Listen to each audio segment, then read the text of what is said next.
testimony.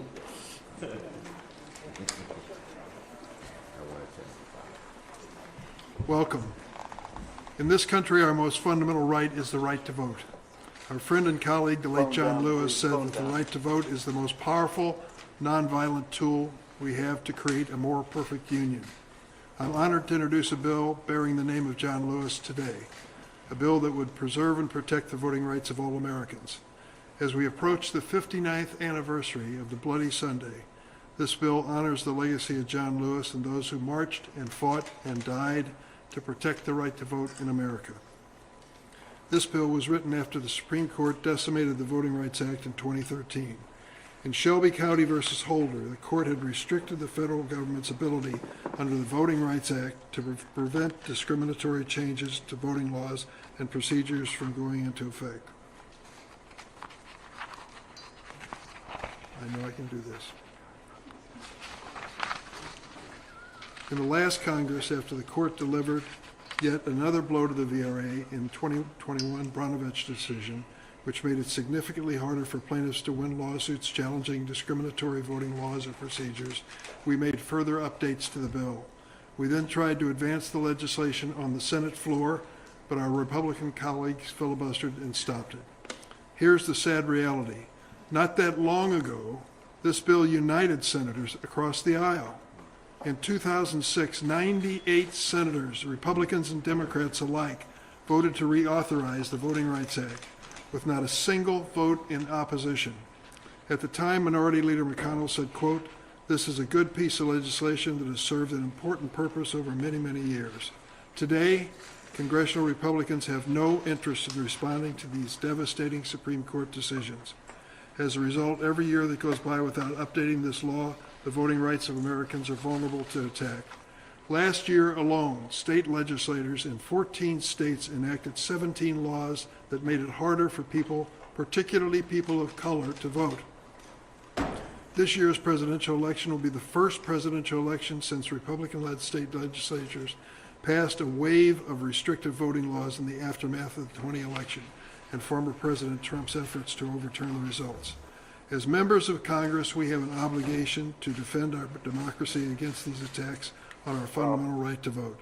That's why on Tuesday, March 12th, we will hold a hearing spelling out these ongoing attacks and the urgent need for Lewis Voting Rights Advancement Act in the Senate Judiciary Committee. I'm grateful to my colleagues, especially Senator Warnock and Senator Schumer, and the civil rights community for their support. As John Lewis would say, it's time to get into some good trouble and continue the fight to protect the precious, almost sacred right to vote. It's my pleasure and honor to introduce my friend and leader, Chuck Schumer. Well, thank you. Thank you. It's great to be here today, and I want to thank Senator Durbin, our great chair of the Judiciary Committee, for convening us, Senators Warnock, who is here, and Blumenthal, Booker, and Butler, who I think are expected, and so many of my colleagues who have been fighting to protect and expand voting rights for years, day in, day out. I know you do a great job, and it's passion for you and passion for us. So I know everyone here is familiar with the famous and very poignant quote from John Lewis, where he said, quote, "Democracy is not a state, it is an act, and each generation must do its part to help build what we call the beloved community." Today, we are reintroducing the John Lewis Voting Rights Advancement Act because we know how crucial, how critical it is for us to do our part to expand access to the ballot box and end voter discrimination. Senator Butler has just joined us. Recent history makes it absolutely clear that we need these protections on the books. Everyone knows what the MAGA Supreme Court did to gut voting rights in the Shelby versus Holder decision. And MAGA Republicans, one of the worst, John Roberts done a lot of bad things, tries to come off as sort of in the middle. Shelby. And MAGA Republicans are building on that horrible decision, continuing their dangerous crusade to restrict access to the ballot box ahead of the November election. Republican legislatures across the country are throwing up all sorts of roadblocks: new voter ID requirements, attempts to roll back access to absentee and mail-in ballots, threats to election funding, restrictions to the number of polling places in certain locations, often poor people locations, locations where people of color vote, not in the big white suburbs. We see this over and over again, and much, much more. So it's not that things are just static. They're getting worse because we don't have, in terms of voting rights, and because we don't have this law on the books. We know that in order to make real progress on the issues we care about, the foundation of democracy must be strong. So it's no surprise that the hard right is trying to cut those efforts off at the knees, not only making it harder for more people to participate in democracy, but it makes it harder once they can't participate in democracy and be represented. It makes it harder to create better jobs, better health care, cleaner environment, a stronger future for our kids. These attacks are not new, and they look eerily similar to what we see from autocrats like Putin. It's shameful what we're seeing from the MAGA Republicans, but we have reason to hope. Millions of Americans last election voted to protect democracy. We saw the pictures in your state and so many others of people waiting and waiting online under difficult circumstances because they treasured and knew how important their right to vote was. And in fact, reams of polling data has shown protecting our democracy was at the top of Americans' minds when they headed to the ballot box in the 2022 elections. Voters across the country chose democracy over authoritarianism, steady leadership over MAGA extremism. So, Democrats, united as a caucus, will continue to heed the words of our late colleague John Lewis and work tirelessly to safeguard the right to vote and our democracy, advancing both the John R. Lewis Voting Rights Advancement Act and the Freedom to Vote Act. Going forward, we're going to keep up the work, we're going to keep strategizing, and most of all, we're going to keep up the fight. We know what a serious challenge is ahead of us, but we're not unaware of that. We know it's going to take all of us working together to get the job done and protect our democracy, but we have no choice. We can and must build a more responsive democracy.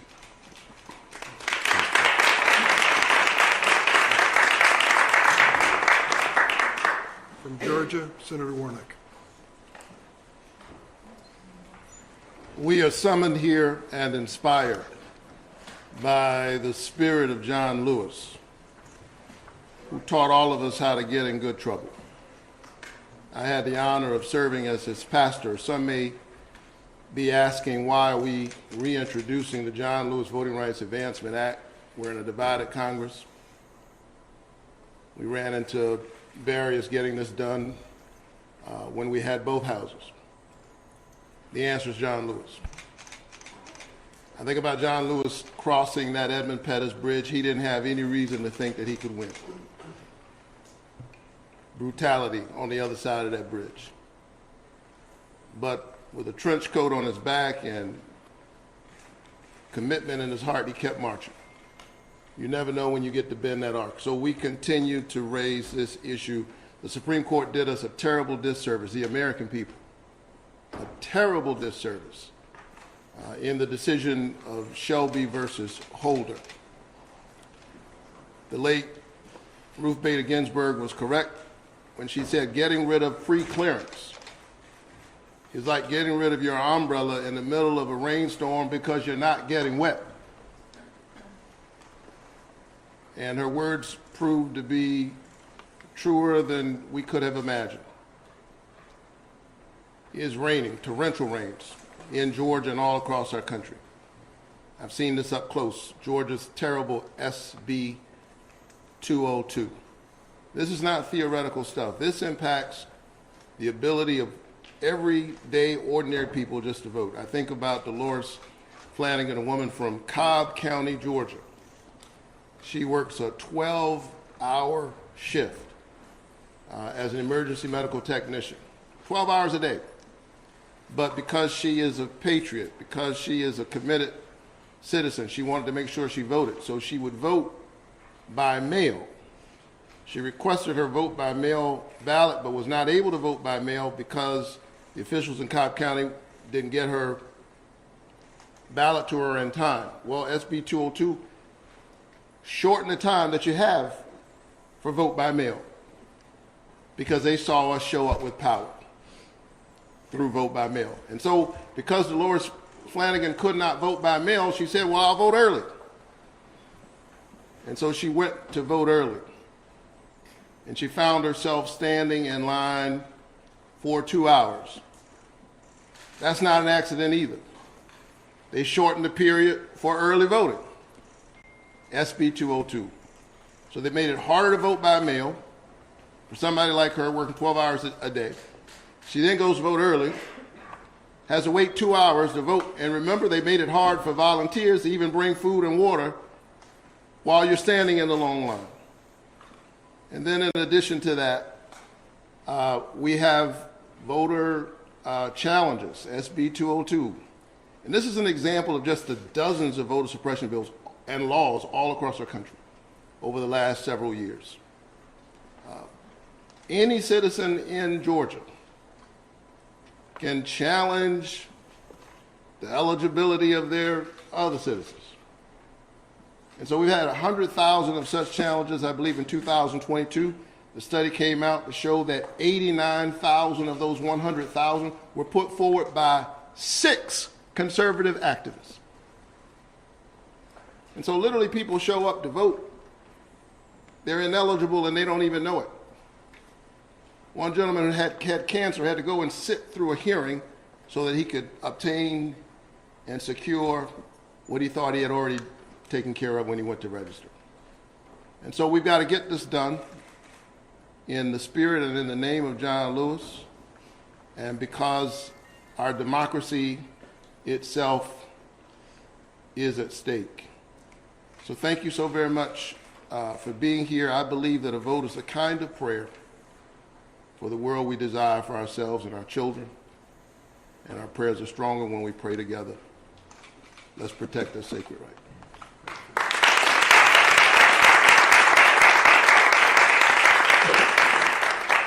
Next speaker is Maya Wiley. She's president and CEO of the Leader Chuck Schumer.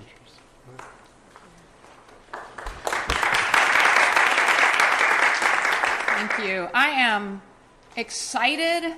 I am humbled to be in this host of incredible senators who are standing up for our democracy, and also the leaders who are going to speak here at this podium, who are in this room and who are not in this room, but who are in this fight for everyone's right to decide who leads us, because that's what's at stake. I stand before you as a humble servant of a coalition of over 240 national groups that look like America, that are committed to the ideals that we need to live up to as a society. And we are educators. We are home health aides. We are the people who serve the public, but we are also the lawyers who litigate for the public. And I stand here before you to say, we have never stopped fighting for a democracy that works for everyone. And that means we are the coalition that got the Civil Rights Act of 1965 done. We are the groups that came together with a bipartisan Senate. Bipartisan, with a full agreement that when we remove the barriers to the ballot box, we serve everyone. We don't tell anyone who to vote for. But we are not ashamed to say what we should vote about. And right now, on the ballot, is our very votes. And I will quote John Lewis, because he so rightly reminded us, as we've been told, that democracy is an act. But underlying what he was saying was, democracy is not a promise. It's a principle we are all obligated to stand up for. And in that, he also said, it is not only our most sacred right. He said it is the most powerful nonviolent tool we have. And in a context where we're at a Capitol, which saw the violence of January 6th, 2021, based on a lie, because democracy also dies in lies, that says that we have to make it harder for people to vote. We have to make it harder for people to vote in the absence of any evidence that those barriers are about protecting us. versus attacking us. So I stand here to say this is not about partisanship. This is about people.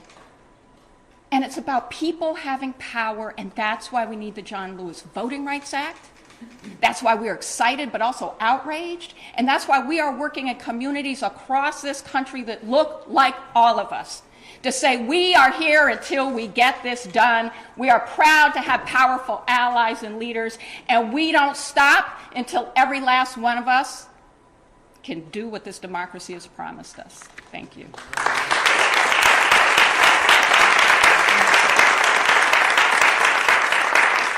Next is John Yang, President and Director of the Asian Americans Advancing Justice. John? Thank you, everyone. Protecting the right to vote is a cornerstone of our democracy. It is foundational and safeguards all of our liberties. Real tangible change lies at the ballot box, lies in the power of the ballot, lies with all of us as citizens. And that's why the John R. Lewis Voting Rights Advancement Act is so important in this context. It plays a crucial role in combating the discriminatory practices that have disproportionately impacted all of our communities, especially communities of color, especially low-income communities. It hinders our ability to freely exercise our right to vote. This legislation will be important. It's a proactive step. It's not looking backwards at what has happened in the past, but it's a proactive step towards protecting our democracy and advancing our democracy. It's not just about restoring the Voting Rights Act that we previously passed. It's not just about trying to understand the discriminatory practices of the past, but it's bringing to light what barriers exist today for marginalized communities, barriers that exist today that prevent all of us from exercising that fundamental right. For the Asian American community, that looks sometimes different. Our community is one of the fastest growing communities in this country, growing by a rate of over 35% in the last 10 years. Our community faces differential barriers. Oftentimes, those barriers revolve around language. You're not less of a citizen just because English is not your first language. You are not less of a citizen because you have a disability and need help at the ballot box. You are not less of a citizen because your reading comprehension might look different than the other Americans. That is what the John R. Lewis Voting Rights Advancement Act seeks to do, to lower those barriers, to eliminate those barriers to these practices that we have seen time and again marginalized against our community. It will ensure that every eligible voter has the necessary support and resources that we need to vote. Now, we at AHAC are doing our part. We have a voter protection hotline, 888-API-VOTE, to help Asian Americans vote, to make sure that in language we provide the services that we need. Because for our community, we understand that language barriers are very, very significant. And getting information instead of misinformation, disinformation is important. Getting access to materials that are understandable to us is critical. So we're trying to do our part to make sure that all of this happens. What we are asking for is for Congress, and especially those that have been resistant to this change, to step up to the plate as well, and to help us go to bat for democracy. Thank you very much.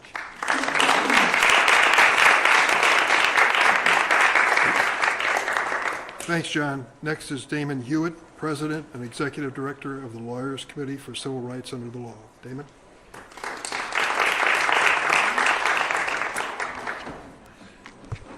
We are here today not just to support legislation by these amazing leaders of the Senate who are sponsoring and co-sponsoring the bill. We're also here to set the record straight. There are some people who ask not only why this legislation in this Congress at this time, there's some who ask why legislation at all. And I'll tell you why.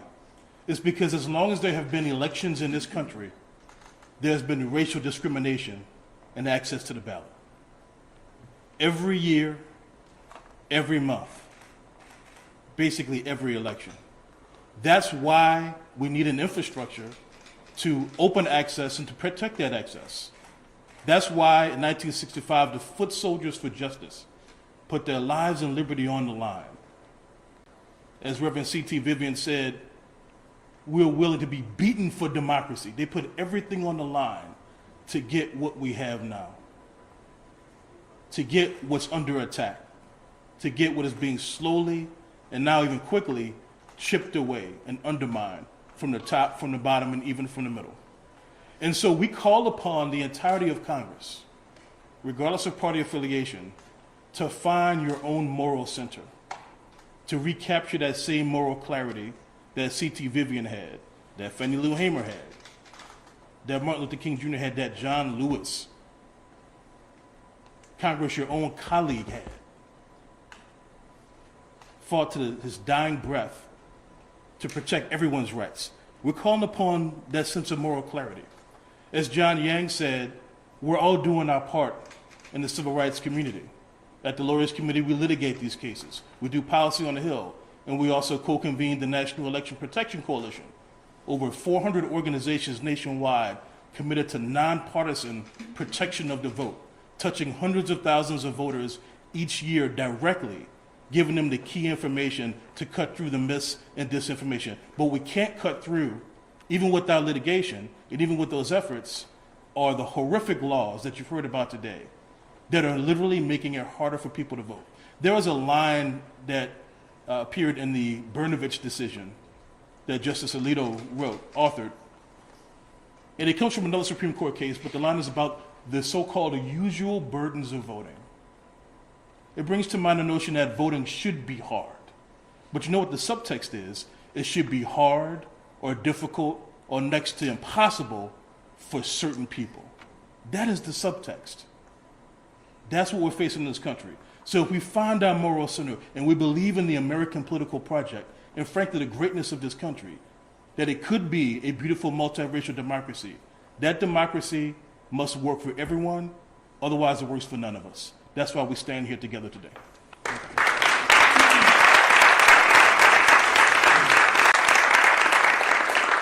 Our last speaker is Deirdre Schiffling. She's Chief Political and Advocacy Officer for the ACLU. Deirdre? Thank you. Good morning. It is an honor to stand here with all of these incredible leaders and champions to applaud the reintroduction of the John Lewis Voting Rights Act. This historic piece of legislation is not just a bill, it's a promise, it's a testament to the enduring spirit of a heroic civil rights leader who is the conscience of the Congress. Today's reintroduction is not merely a legislative milestone, it's a response. It's a response to an emergency faced by people of color all across this country, the urgent need for federal voting rights protections. We must all acknowledge the continued challenges faced by voters of color who, in the wake of the Supreme Court's terrible decision in Shelby County v. Holder, striking down core provisions of the Voting Rights Act, are still confronted with discriminatory barriers to exercising their right to vote day after day, election after election. Voters are demanding better from their representatives, and the John Lewis Voting Rights Act must be the response. In this crucial election year, we are grateful for our leaders for taking a stand and reintroducing this vital legislation. Their commitment to the democratic principles that form the bedrock of our nation, upon which all of our other civil rights and civil liberties depend, is commendable. As we move forward, let us rally together to ensure the passage of this critical legislation by electing pro-democracy candidates to Congress. Let us honor the legacy of John Lewis by standing up for the voting rights of all Americans and safeguarding the democratic ideals that make our nation strong, now more than ever. Thank you.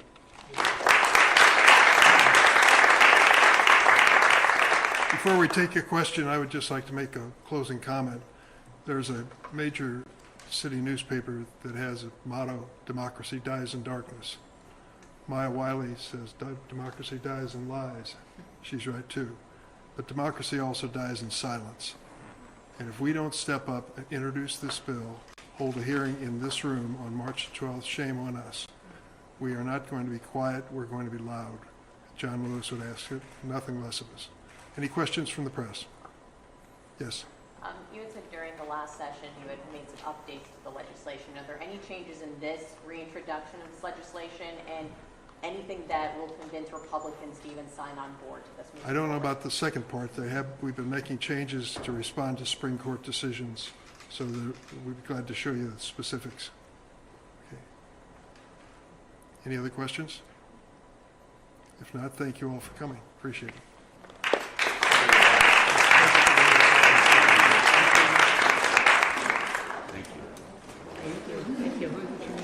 Yes, you did. Good job. Thank you. Yeah.